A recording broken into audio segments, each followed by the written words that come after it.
Bonjour et bienvenue sur Oracle SN pour cette nouvelle vidéo. Aujourd'hui, nous allons parler du conflit israélo-palestinien. Avant de commencer, si vous n'êtes pas encore abonné, c'est le moment de vous abonner, de liker la vidéo et surtout de me laisser un petit commentaire. Comment le conflit a-t-il commencé? Encouragé par l'antisémitisme dont souffrent les Juifs en Europe, le mouvement sioniste qui cherche à établir un État pour les Juifs gagne en force au début du XXe siècle. La région de la Palestine, entre le Jourdain et la mer Méditerranée, considérée comme sacrée pour les musulmans, les Juifs et les catholiques, appartenait à l'époque à l'Empire ottoman et était occupée principalement par des Arabes et d'autres communautés musulmanes. Mais une forte immigration juive favorisée par les aspirations sionistes commençait à susciter la résistance des communautés. Après la désintégration de l'Empire ottoman lors de la Première Guerre mondiale, le Royaume-Uni reçoit un mandat de la Société des Nations pour administrer les territoires de la Palestine. Mais avant et pendant la guerre, les Britanniques avaient fait diverses promesses aux Arabes et aux Juifs qu'ils n'ont pas tenues par la suite, notamment parce qu'ils avaient déjà partagé le Moyen-Orient avec la France. Cela a créé un climat de tension entre les nationalistes arabes et les sionistes qui a provoqué des affrontements entre les groupes paramilitaires juifs et les Arabes. Après la Seconde Guerre mondiale et après l'Holocauste, la pression pour établir un État juif s'est accrue. Le plan initial prévoyait le partage du territoire contrôlé par la puissance européenne entre Juifs et Palestiniens. Après la fondation d'Israël, le 14 mai 1948, la tension est passée d'une question locale à une question régionale. Le lendemain, l'Égypte, la Jordanie, la Syrie et l'Irak envahissent ce territoire. C'est la première guerre israélo-arabe, également connue des Juifs comme la guerre d'indépendance ou la guerre de libération. Après le conflit, le territoire, initialement envisagé par les Nations Unies pour un État arabe, est coupé en deux. Pour les Palestiniens, c'est le début de la Nakba, la catastrophe, la destruction, le début de la tragédie nationale. 750 000 Palestiniens fuient vers les pays voisins ou sont expulsés par les troupes juives.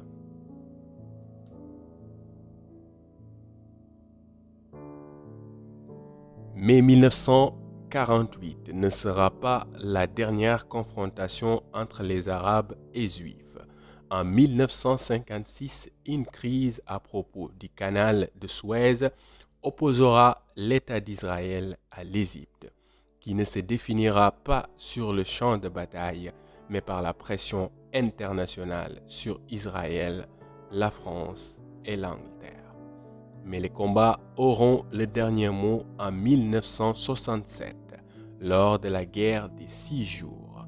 Ce qui s'est passé entre le 5 et le 10 juin de cette année-là a eu des conséquences profondes et durables à différents niveaux. Ce fut une victoire écrasante pour Israël contre une coalition arabe. Israël a pris ainsi la bande de Gaza et la péninsule du Sinaï à l'Égypte, la Cisjordanie, y compris Jérusalem-Est, et la Jordanie et le plateau du Golan à la Syrie, un demi-million de Palestiniens fuient. Le dernier conflit israélo-arabe sera la guerre du Kippour en 1973 qui oppose l'Égypte et la Syrie à Israël et permet au Caire de récupérer le Sinaï complètement cédé par Israël en 1982, mais pas Gaza. 6 ans plus tard, l'Égypte devient le premier pays arabe à faire la paix avec Israël, un exemple qui ne sera suivi que par la Jordanie.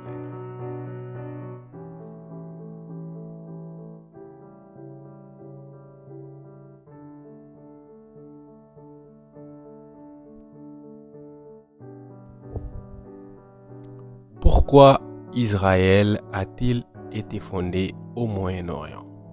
La tradition juive indique que la région dans laquelle se trouve Israël est la terre promise par Dieu au premier patriarche Abraham et ses descendants.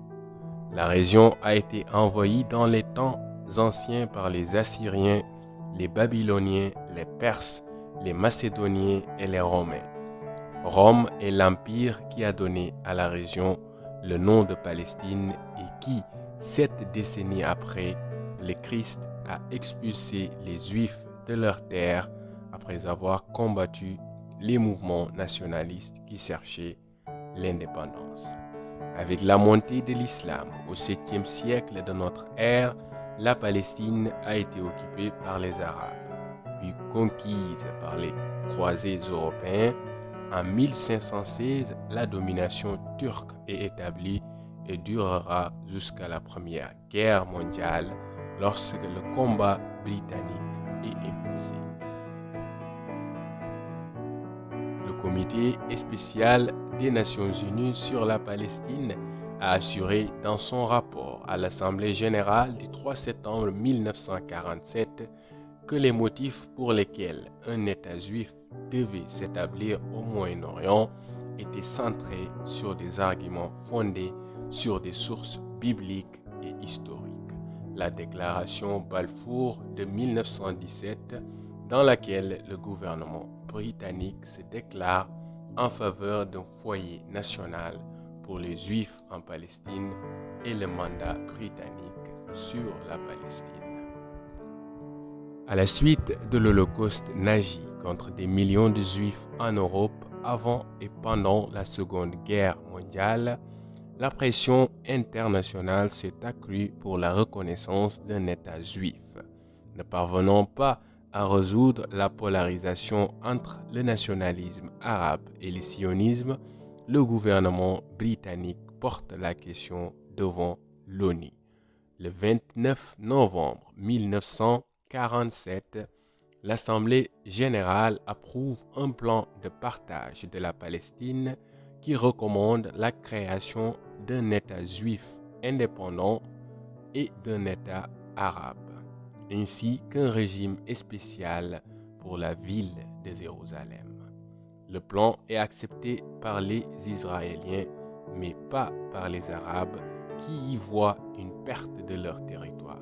C'est pourquoi il n'a jamais été mis en œuvre.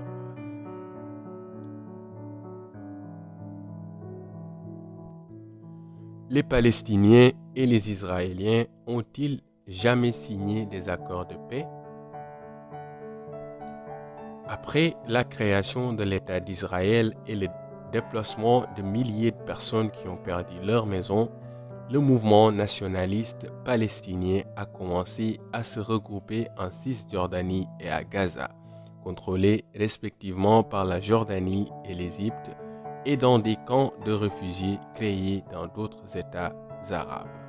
Peu avant la guerre de 1967, des organisations palestiniennes comme le Fatah, dirigé par Yasser Arafat, ont formé l'Organisation de libération de la Palestine, OLP, et lancé des opérations contre Israël, d'abord depuis la Jordanie, puis depuis le Liban.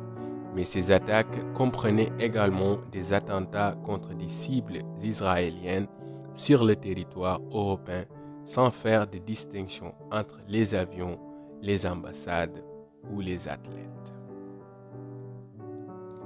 Après des années d'attaques palestiniennes et d'assassinats sélectifs des forces de sécurité israéliennes, l'OLP et Israël signent en 1993 les accords de paix d'Oslo, dans lesquels l'organisation palestinienne renonce à la violence et au terrorisme et reconnaît le droit d'Israël d'exister dans la paix et la sécurité. Une reconnaissance que l'organisation islamique palestinienne Hamas n'a jamais acceptée. Que devrait-il se passer pour qu'il y ait une chance de paix durable entre Israël et Palestine? Les Israéliens devraient soutenir un État souverain pour les Palestiniens qui inclut le Hamas, lever le blocus de Gaza et les restrictions de circulation en Cisjordanie et à Jérusalem-Est. Les groupes palestiniens devraient, quant à eux, renoncer à la violence et reconnaître l'État d'Israël. Et des accords raisonnables devraient être conclus concernant les frontières, les colonies juives et le retour des réfugiés. Cependant, depuis 1948, année de création de l'État d'Israël, beaucoup de choses ont changé, notamment la configuration des territoires contestés après les guerres entre Arabes et Israéliens. Pour Israël, il s'agit d'un fait accompli. Pour les Palestiniens, non, puisqu'ils insistent pour que les frontières à négocier soient celles qui existaient avant la guerre de 1947. En outre, alors que dans le domaine de la guerre, des choses deviennent de plus en plus incontournables dans la bande de Gaza, il y a une sorte de guerre silencieuse en Cisjordanie avec la construction continue des colonies juives, qui réduit en effet les territoires palestiniens dans ces zones autonomes. Mais le sujet le plus compliqué pour son symbolisme est peut-être Jérusalem, la capitale pour les Palestiniens et les Israéliens. Tant l'autorité nationale palestinienne qui gouverne la Cisjordanie que le groupe Hamas à Gaza revendiquent la partie orientale comme leur capitale, même si Israël l'a occupée en 1967. Un pacte définitif ne sera jamais possible sans la résolution de ce point. D'autres points pourraient être négociés avec des concessions, mais pas Jérusalem.